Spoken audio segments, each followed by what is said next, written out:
Olá, sejam bem-vindos a mais um Urbanidades, o podcast sobre o urbano brasileiro. Eu sou João Freitas, o seu anfitrião. Estou hoje na companhia de Luma Mundim Costa. Seja bem-vinda, Luma. Obrigada, João. Olá a todos os ouvintes. Hoje a nossa conversa é com o professor Adrian Gurza Lavalle, professor do Departamento de Ciência Política da Faculdade de Filosofia, Letras e Ciências Humanas da Universidade de São Paulo e também pesquisador associado ao CEM, Centro de Pesquisa, Inovação e Difusão dos Estudos da Metrópole. Estamos aqui para conversar principalmente sobre os conselhos gestores de políticas públicas e mais especificamente sobre a participação da população nos processos democráticos. Adrian, de início, para ajudar a informar a nossa audiência, o que seriam os conselhos e quem participa dos conselhos nas cidades?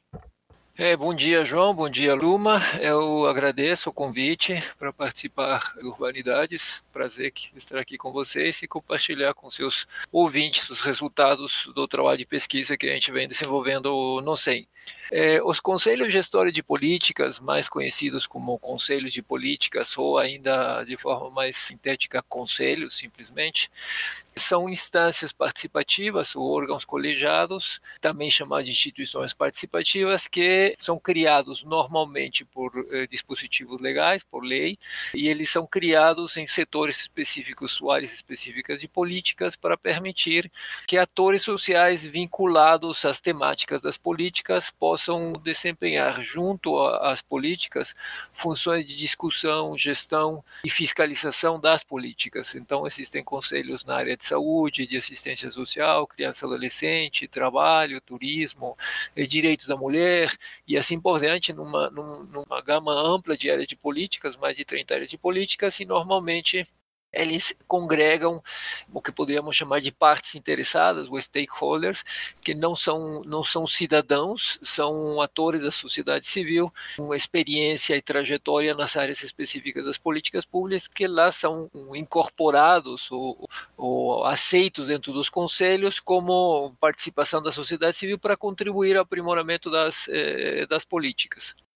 Agora, se você puder nos explicar de que forma os conselhos contribuem para a participação popular na gestão e formação da cidade, eu acho que seria interessante a gente entender como a participação popular pode acontecer de formas que não sejam só pela eleição na construção da cidade. Ok, Luma, então talvez para o nosso ouvinte seja interessante precisar mais algumas das características dos conselhos. Primeiro, quando nós falamos em participação, normalmente tendemos a pensar participação como participação em primeira pessoa do singular. Então, quando a gente diz participar, é o cidadão que expressa suas preferências e seus interesses, e por isso chamamos de participação uma expressão em primeira pessoa do singular. Sou eu que participa. Então, participação é associada a algum tipo de prática política direta ou não mediada, em que a pessoa está ali para falar daquilo que ela pensa em nome dela. Não há representação ou intermediação política. Quando nós falamos em participação popular, e por isso que eu coloco a questão, normalmente tendemos a pensar que o que existe é conjunto de pessoas de origem social mais baixa ou um conjunto de pessoas amplas da sociedade que se manifestam de forma coletiva. E nós chamamos isso de participação popular. O termo popular está associado a povo, nas línguas latinas, povo é diferente de people em inglês, normalmente tem uma carga mais orientada para certos setores sociais, diferentemente de um termo mais neutro como people, que de fato inclui todo mundo. Então, conselhos não são propriamente instâncias de participação popular, se por popular você entender que são atores populares os que estão lá. Então, que tipo de conselheiros existem nos conselhos? Nos conselhos existem representantes que estão associados às temáticas dos conselhos por trajetórias de militância a esse respeito, por experiência acumulada, por reconhecimento amplo no campo específico da temática da política. Então, pode ser organizações da sociedade civil dedicadas ao cuidado de população de rua, por exemplo. Organizações da sociedade civil dedicadas à defesa do meio ambiente. E em nenhuma dessas expressões possíveis nós chamaríamos esses representantes de organizações da sociedade civil de propriamente participação popular. No entanto, em alguns conselhos, especialmente em conselhos mais da área de habitação, que tem a ver tudo com o perfil do podcast, existem sim atores que estão vinculados a movimentos populares ou a organizações populares.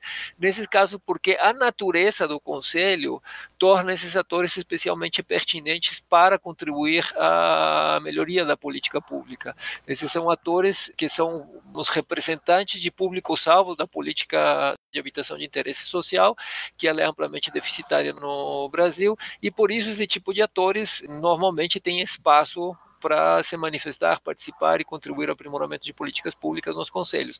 Então, em termos mais gerais, nós dizemos que a participação nos conselhos da sociedade civil, com distribuição de normalmente 50% de representantes da sociedade civil, mas 50% do governo, então normalmente, nem em todos os casos, mas normalmente a representação é paritária, e no caso especificamente da área das políticas vinculadas à cidade ou ao urbanismo, existem alguns conselhos em que os atores têm esse perfil mais popular. Então, que conselhos existem vinculados à área de urbanismo, por exemplo? Existem conselhos de desenvolvimento urbano. Não são dos mais pungentes ou dos mais ativos, mas existem. E existem conselhos de habitação, que são mais ativos e têm maior presença territorial do que os conselhos de desenvolvimento urbano. Em ambos os casos, existem atores populares participando. O que podem fazer nesses conselhos esses atores para aprimorar a política urbana ou para aprimorar outras formas de política? Inclusive, uma outra forma de política que, obviamente, tem impacto forte na forma como as pessoas vivem nos locais que elas vivem, e elas vivem na cidade. Assim, embora a política não seja urbana em si, conselho como de assistência social leva serviços à periferia da cidade. E isso é relevante para aqueles que vivem em cidades com certa configuração. Mas, enfim, o que os conselheiros ou os conselhos fazem para aprimorar as políticas e especialmente as políticas urbanas?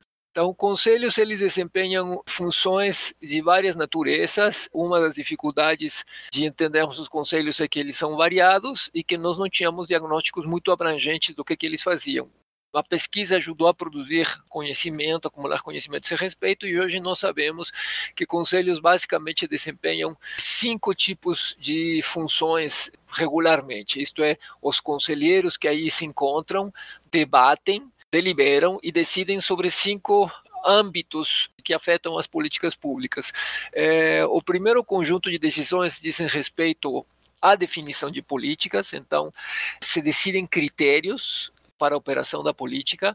Obviamente não se decidem os critérios gerais da política, que isso está fora da alçada dos conselhos, isso se decide no plano federal, no plano estadual, mas os conselhos decidem coisas que não são desimportantes. Eles decidem, por exemplo, quais serão as condições para conceder recursos àqueles que solicitam recursos para atender populações vulneráveis, que condicionalidades esses atores devem reunir. De decisões de definição de políticas, porque se definem critérios que passam a ordenar regularmente a forma como os atores que provisionam a política têm que agir. Então, existem um conjunto de definições possíveis sobre forma de financiamento, prestação de contas, regularidade dos financiamentos, usos de recursos, critérios de cadastramento e assim por diante que conselhos decidem.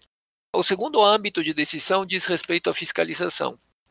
Conselhos, especialmente conselhos que têm fundos específicos, por exemplo, o Fundo Municipal de Assistência Social, ou Fundeb, ou os conselhos que têm fundos, eles tomam decisões que remetem ao cuidado do uso dos recursos dos fundos. Então, eles fiscalizam o uso dos fundos e fiscalizam algumas outras questões da política.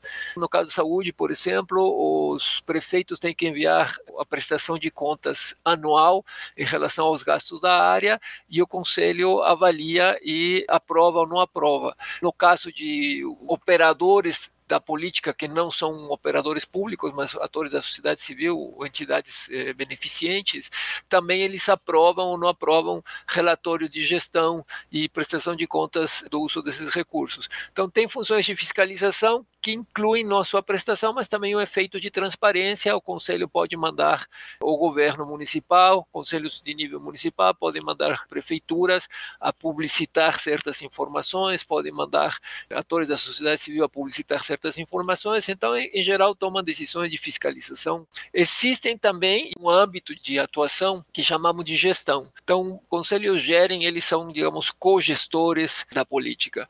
Conselhos, eles, por exemplo, registram organizações da sociedade civil e as certificam. E sem essa certificação, sem esse cadastro, organizações da sociedade civil não podem receber recursos públicos. Conselhos, por exemplo, autorizam o uso e o remanejamento de recursos que sobram da execução dos projetos. Por exemplo, conselhos de patrimônio autorizam a realização de determinadas obras, considerando que elas tomam as previdências devidas em relação a possíveis efeitos sobre patrimônios urbanos, de natureza arquitetônica, paisagística, etc. Conselhos aprovam. Então, tudo isso são funções de gestão, e a peculiaridade das funções de gestão é que, se conselhos não tomassem essas decisões, seria preciso que alguma repartição pública as tomasse.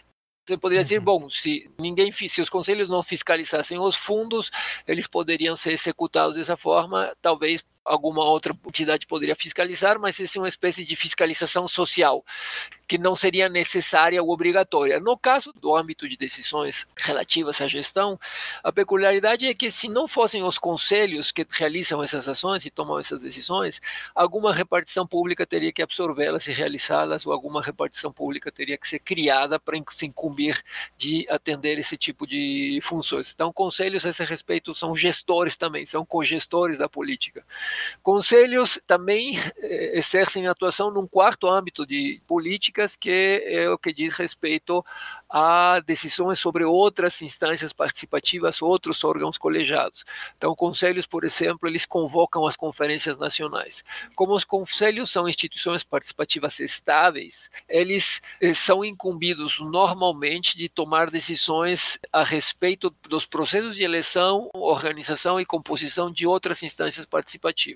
O caso típico são as conferências, em que conselhos fazem a convocatória para a realização das conferências, aprovam os editais para a eleição de participantes das conferências, conhecem e aprovam o procedimento e assim por diante, mas não se restringe às conferências.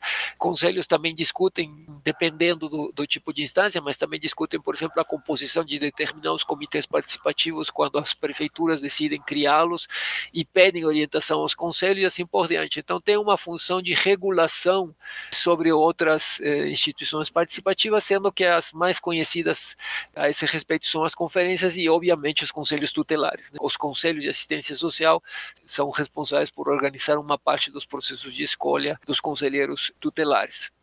E, finalmente, existe um quinto âmbito de decisões ou de atuação, que diz respeito à autorregulação. Então, conselhos, eles precisam produzir regras para ordenar seu próprio trabalho. Essas regras vão da divisão de trabalho, criando comissões, criando procedimentos específicos, à regulação dos processos eletivos para substituição de conselheiros. Então, há uma parte das atividades dos conselhos que se dedicam a discutir os próprios conselhos, para organizar os trabalhos dos conselhos. Obviamente, quando os conselhos são criados, uma parte importante das decisões são de autorregulação, porque os conselhos, eles próprios, se dotam dos seus regimentos. Então, os conselhos discutem os regimentos que organizam os conselhos, e, a partir desses regimentos, os conselhos organizam as suas atividades. Os regimentos, eles são fontes de regulação e são normalmente objeto de discussão e redefinição. Então, essas decisões de autorregulação, elas normalmente visam redefinir artigos ou orientações que constam nos regimentos. Então, como você pode ver, conselhos, eles têm um escopo amplo de atividades em diferentes âmbitos das políticas públicas, e, exercendo esses diferentes âmbitos de atividades, eles podem contribuir importantemente para aprimorar as políticas públicas. Dependendo do conselho, o conselho ajuda numa certa direção ou em outra. No caso especificamente de habitação, por exemplo, para trazer à tona um conselho relevante para a área de urbanismo, atores sociais com alguma frequência discutem nos conselhos o uso dos recursos de programas sociais de habitação. como utilizar o Minha Casa Minha Vida, o que fazer com Minha Casa Minha Vida entidades, que tipo de instituições devem ser permitidos de operar o programa Minha Casa Minha Vida entidades, o que fazer com imóveis que foram ocupados e que estão em processo de negociação. Tem um conjunto de decisões amplas que envolvem conflitos urbanos em relação a atores que procuram moradia, ocupam espaços da melhor forma possível que eles conseguem para se prover de moradia, e as restrições que o poder público faz em relação à escolha desses atores. Então, cortiços, por exemplo. Não sei se vocês lembram o prédio São Vito em São Paulo, ele foi objeto amplo de debate dentro do Conselho para decidir o que se ia se fazer com esse prédio.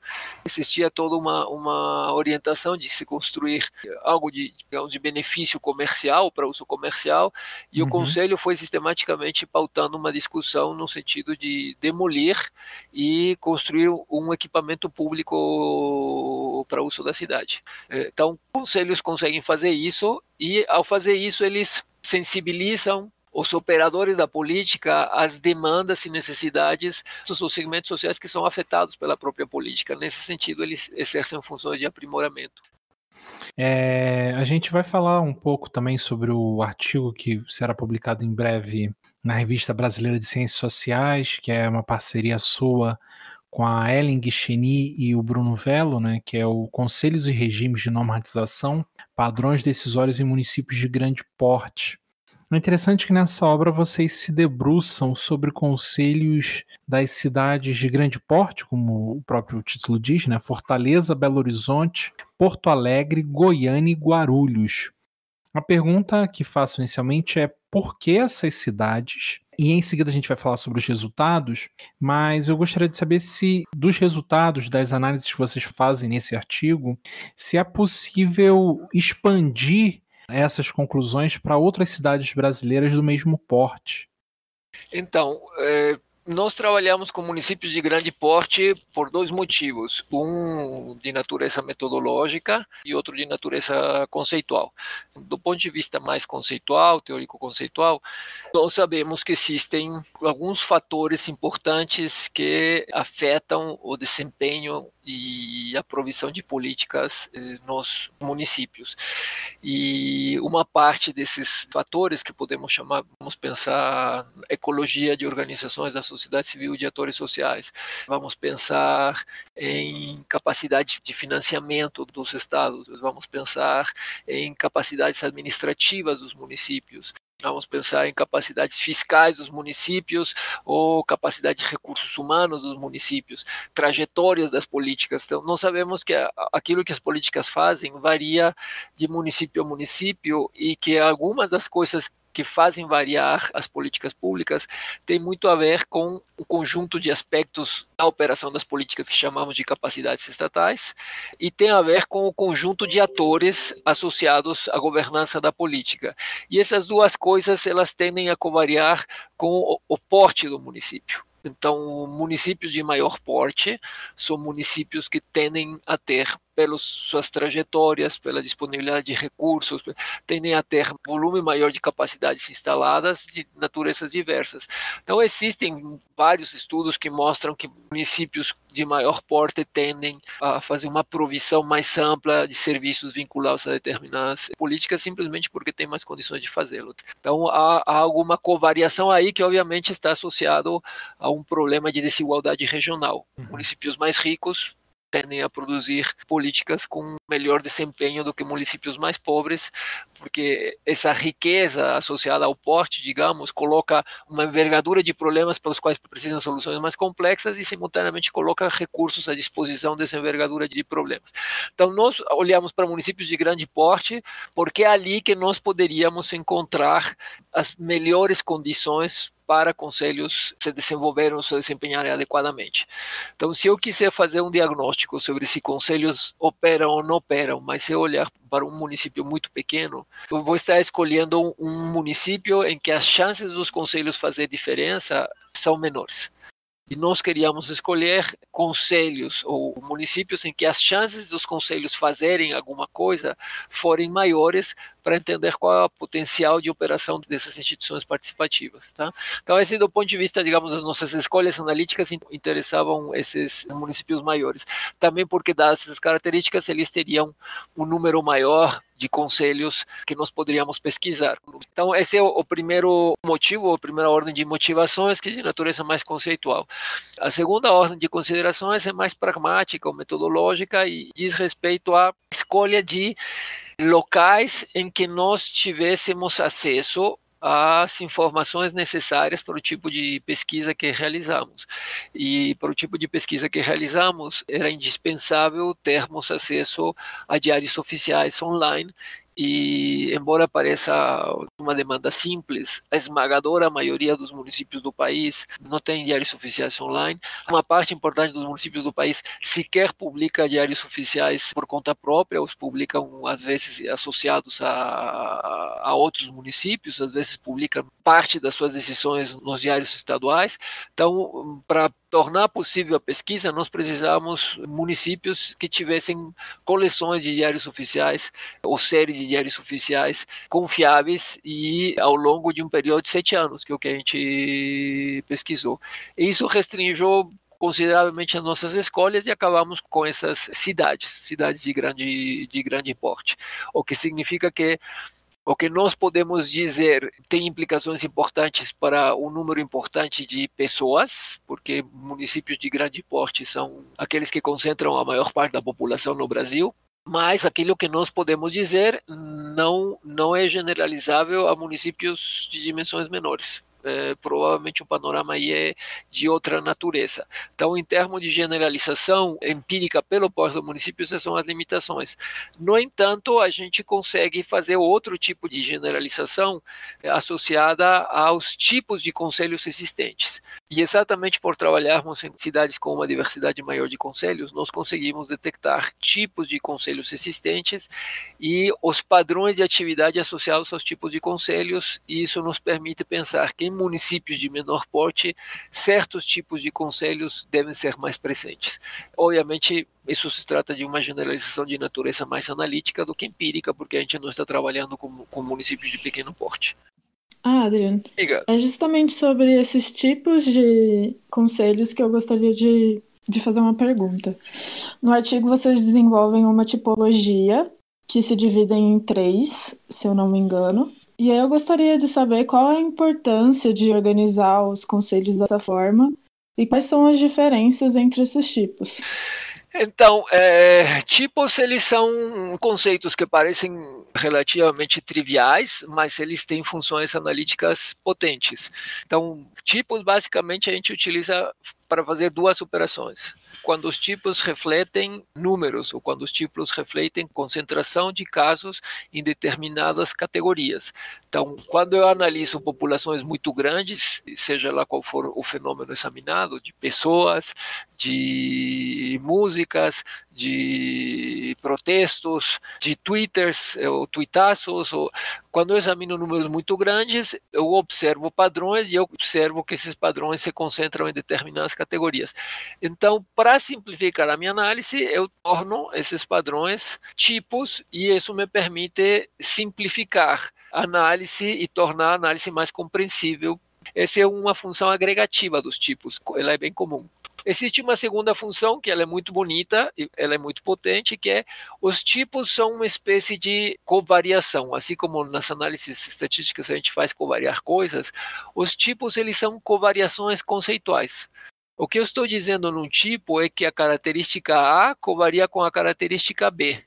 E para não falar de A mais B mais C, eu posso dizer que essas 3 coisas que variam juntas constituem um tipo. Então, esse tipo é um tipo analítico. É um tipo analítico que é uma forma de trabalhar mentalmente com covariação. E o que nós fazemos é esse tipo de tipologização no nosso trabalho, mostrando que existe uma covariação entre o grau de institucionalização dos conselhos, o quanto existem dispositivos de regulamentação que regram esses conselhos e lhes concedem atribuições específicas, e o grau de difusão territorial dos conselhos, que também são expandidos em função, normalmente, de incentivos federais. Existem mecanismos de indução federal que fazem com que certos conselhos se expandam ou não. Os conselhos que têm presença em mais de 90% dos municípios brasileiros são todos conselhos que contaram com fortes mecanismos de indução federal. Se não, não há como se explicar que eles se expandam. Imagina que vocês têm 5.570 municípios, e que 5.570 municípios significa que você tem 5.570 prefeitos que devem tomar a decisão de criar um conselho. Como você faz que 5.570 prefeitos tomem a mesma decisão de motu próprio, porque eles querem? Porque vem na cabeça deles, porque eles percebem que isso é relevante. Isso, obviamente, não acontece. Quando você deixa a escolha, a inteira liberdade dos municípios, prefeitos tomam decisões de ordem distinta e você não produz convergência na política. Basicamente, cada município toma um conjunto de decisões que são diferentes. Quando você tem convergência na política é porque você tem algum fator de indução. Quando 5.570 municípios tomam decisões parecidas é porque tem alguma coisa fazendo com que eles tomem decisões parecidas. No caso dos conselhos, a coisa que está operando, fazendo com que mais de 90%, no caso de saúde 98%, 99% tenha decidido criar conselho de saúde, é que você tem indução federal. E a indução federal normalmente está associada a mecanismos de transferência de fundos ou de recursos. Então, no caso da saúde, se você quer ter acesso ao fundo setorial e usa o fundo setorial, você tem que criar um conselho incumbido de fiscalizar o fundo, por exemplo.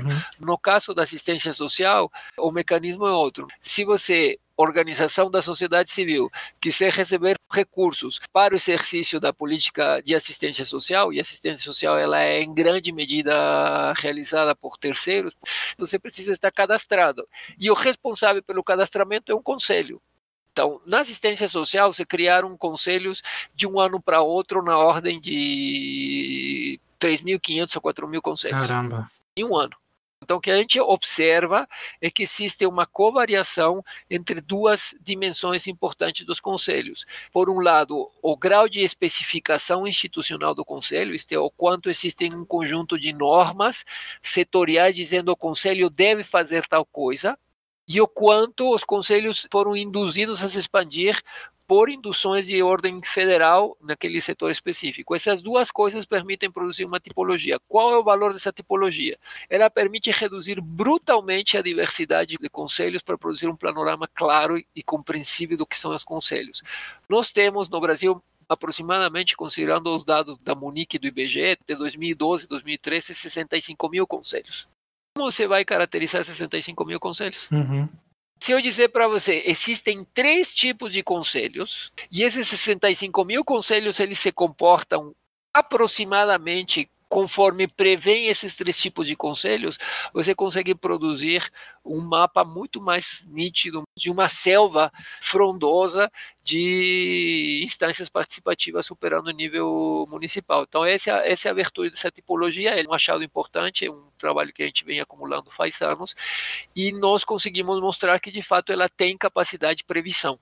Os 3 tipos de conselhos, eles têm capacidade de prever o que os conselhos farão. Não tem capacidade de prever totalmente, mas ela é uma tipologia que serve, de fato, para explicar uma boa parte do que os conselhos fazem.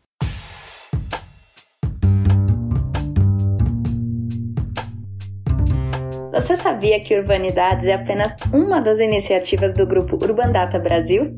Para acompanhar notícias sobre o cenário urbano brasileiro e receber divulgações de atividades acadêmicas, acesse nossa página no Facebook, Urbandata Brasil, banco de dados sobre o Brasil urbano.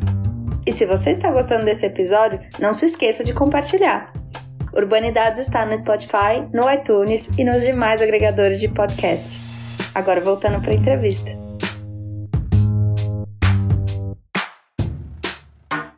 Me chamou a atenção também é que desses 138 conselhos, somente 77 estão ativos e entenda-se ativo, segundo vocês, o segundo artigo que será publicado, os conselhos que produziram pelo menos uma decisão entre 2005 e 2011. Evidentemente, você já falou desses mecanismos federais de indução, que facilitam a criação de novos conselhos, mas peço também, se possível, que você analise por que quase metade desses conselhos estão inativos e quais são as implicações disso. Perfeito. Então, o que nós identificamos é que existem 3 tipos de conselhos, e eu chego na inatividade porque ela está altamente associada a um dos tipos de conselhos. O primeiro tipo de conselhos são conselhos que podemos chamar de conselhos altamente universalizados e ativos. Então, são conselhos tipicamente associados a sistemas de políticas, com uma especificação institucional muito clara que diz para nós o que eles devem fazer na política. Então, se você olhar para a regulação setorial, na regulação setorial diz que o conselho deve fazer tal coisa, e para ocorrer tal coisa, essa decisão deve passar pelo conselho, e para tal repasse federal ocorrer, isso deve ser aprovado pelo conselho. Então, o conselho se torna parte da operação regular da política, porque a regulação setorial confere esse conjunto de funções aos conselhos. Então, temos aí conselhos desse tipo, como saúde, assistência social, criança e adolescente, que são os 3 clássicos desse tipo.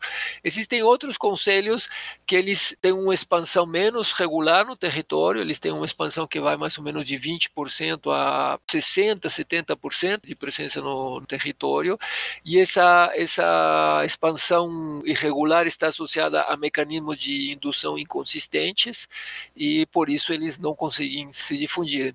Basicamente, você empurra uma parte dos municípios a criar conselhos, mas você deixa outros municípios a decidirem livremente se eles atribuem essa função a uma repartição pública a outra, ou alguma outra instância que já existe, ou se eles argumentam que, dadas certas características locais, eles não estão em condições de criar os conselhos, se farão de forma distinta. Nesse caso, nós temos conselhos como os da cultura, droga, habitação, o idoso, o meio ambiente, trabalho. E existe um terceiro tipo de conselhos. Esse terceiro tipo de conselhos é o mais vulnerável.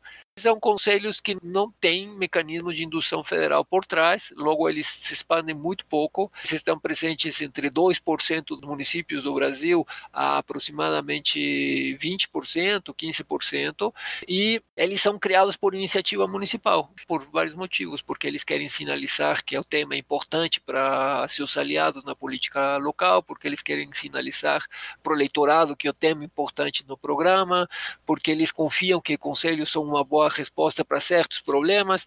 Nesse caso, esses conselhos tomam decisões, mas se as tomam, essas decisões não vão a lugar nenhum, porque não existe nenhum dispositivo legal que obrigue, que torne obrigatórias ou vinculantes essas decisões. Então, você pode ter um conselho, por exemplo, conselho de agricultura, conselho de juventude, conselho de mulher, de raça, saneamento, segurança, de transporte, de turismo, inclusive conselho de patrimônio, que está nessa categoria.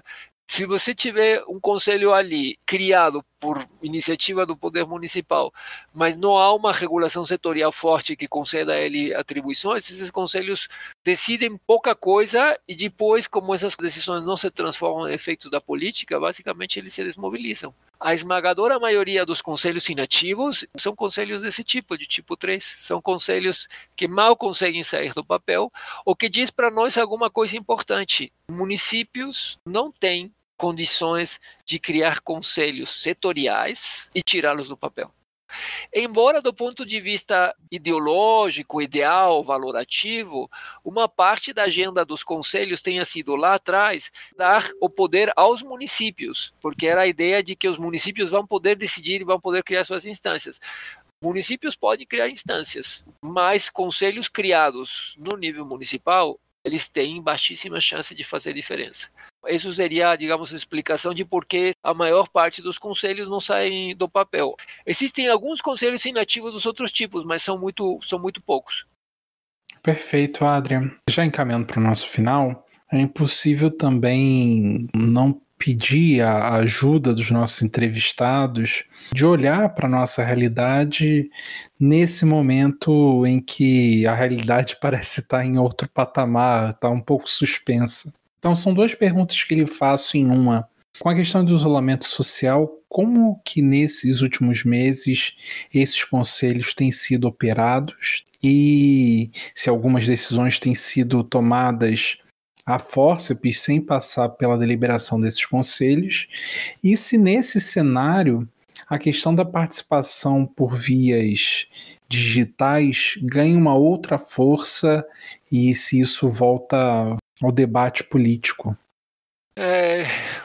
Boas perguntas. Deixa eu pensar para poder dizer alguma coisa útil, separando um pouco o que são os meus desejos do que pode ser uma resposta mais com os dois pés no chão. Bom, em relação à pandemia, eu não tenho acompanhado levantamentos sistemáticos do que está ocorrendo nos conselhos na pandemia. E provavelmente eu diria a maior parte dos conselhos deve ter suspenso suas reuniões, a não ser aqueles que precisam tomar decisões indispensáveis para a política, que provavelmente estão operando de forma remota. Agora, onde há um debate interessante em relação aos conselhos é no Conselho Nacional de Saúde, porque o Conselho Nacional de Saúde, obviamente, está no centro da discussão sobre a pandemia. Existe um debate, recentemente, inclusive, houve pronunciamento de um dos conselheiros nacionais, no sentido de antagonizar e questionar as orientações gerais do presidente. Eu imagino que o Conselho continue a produzir orientações gerais para os conselhos de nível estadual e municipal. Mas, em geral, a política pública da pandemia ela tem se servido muito mal da capilaridade social construída com o desenvolvimento das políticas públicas no pós-transição. É uma política que ela parece pensar o país e a pandemia única e exclusivamente a partir das capacidades instaladas na política de saúde.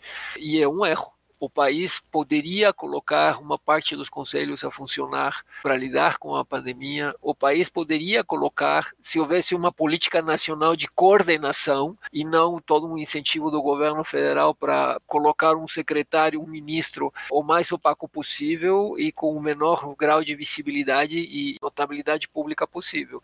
Mas se se fizesse de outra forma, seria possível produzir coordenação. Então, por que não utilizar toda a infraestrutura da assistência social, por exemplo, para combater o Covid? A assistência social tem capilaridade. Não tem tanta capilaridade, provavelmente, quanto saúde, mas tem capilaridade, tem muito. Tem CRAS, tem CREAS.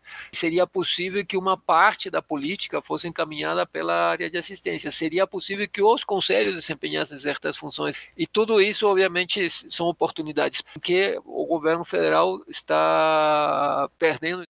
E a respeito da participação e da internet, há diversas especulações circulando e será preciso esperar um pouco a poeira baixar para ver exatamente o que resta dessa corrida para os meios digitais. O que é claro é que a pandemia é uma espécie de meteorito, é uma variável exógena, um fator vem de fora e atinge a população não só do ponto de vista sanitário, que aí seus efeitos são catastróficos, mas também mudando as condutas. E uma das alterações importantes é que colocou a população, ou volumes muito importantes da população, a desempenhar atividades através da internet e redes sociais.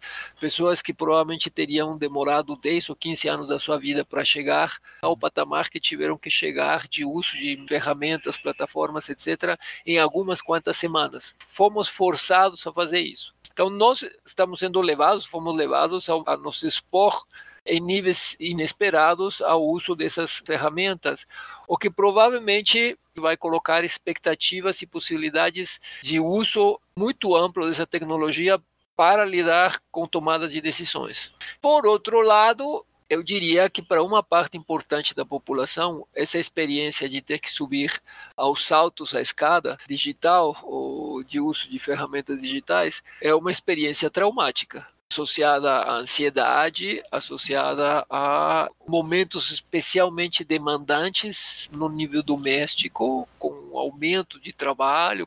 Então, essa experiência é uma experiência acelerada, é muito interessante, mas não uma experiência que, do ponto de vista, digamos, da sua avaliação, vem associada às sensações positivas. Ela pode estar associada a um momento em que as pessoas simplesmente viram ampliar a ansiedade e isso pode gerar uma reação em sentido inverso. Isso pode gerar a ideia de que se alguma vez eu pensei fazer teletrabalho, esqueçam, nunca mais na minha vida eu vou por esse caminho, porque eu já vi que isso é um horror.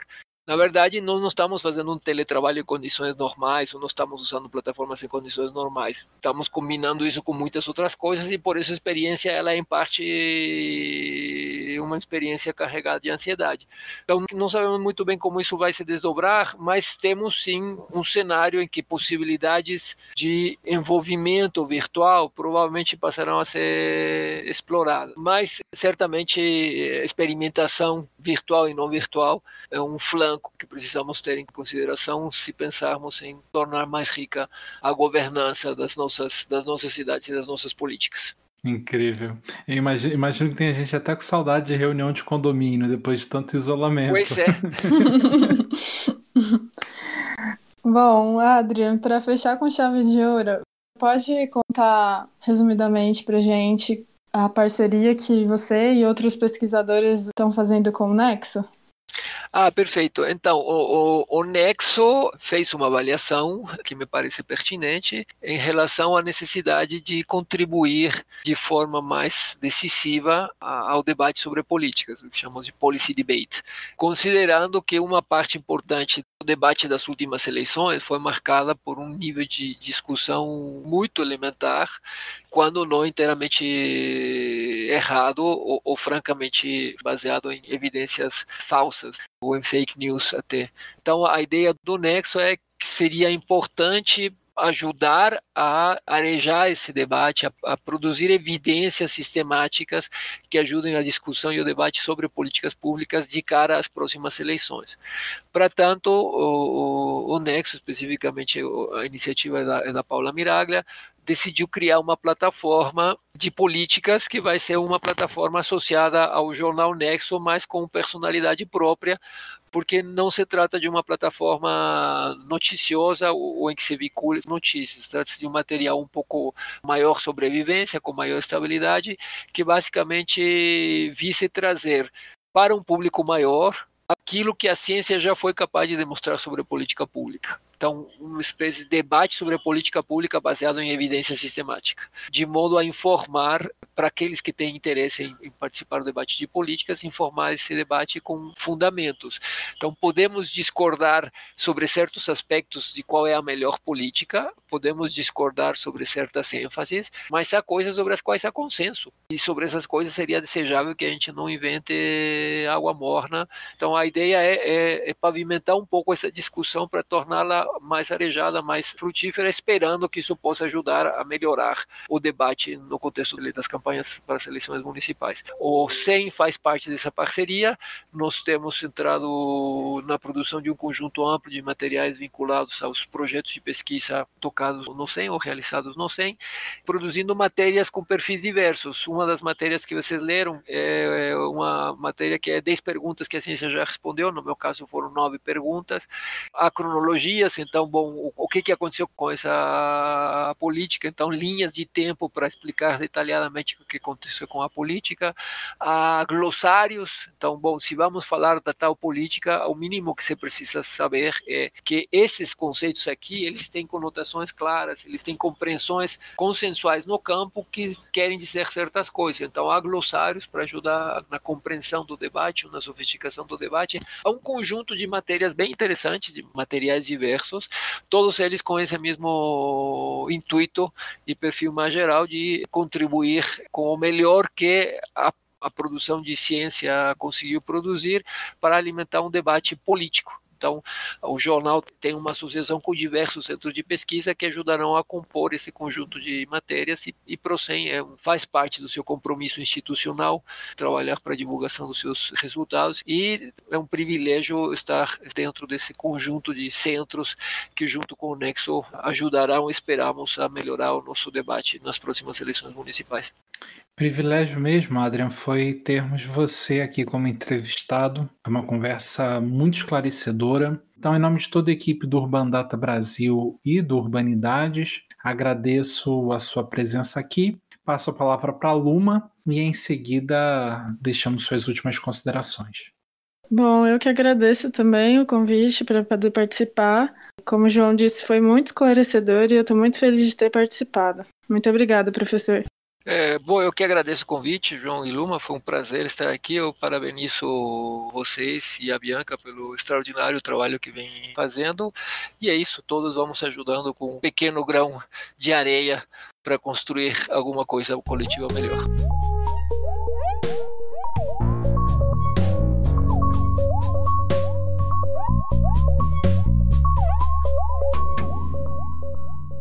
O Urbanidades é produzido pelo Urbandata Brasil, banco de dados bibliográfico sobre o Brasil urbano. O Urbandata está vinculado ao Centro de Estudos da Metrópole e está sediado no Departamento de Sociologia da Universidade de São Paulo. O Urbanidades é feito por bolsistas e associados sob coordenação da professora Bianca Freire Medeiros. Visite nossa página no Facebook.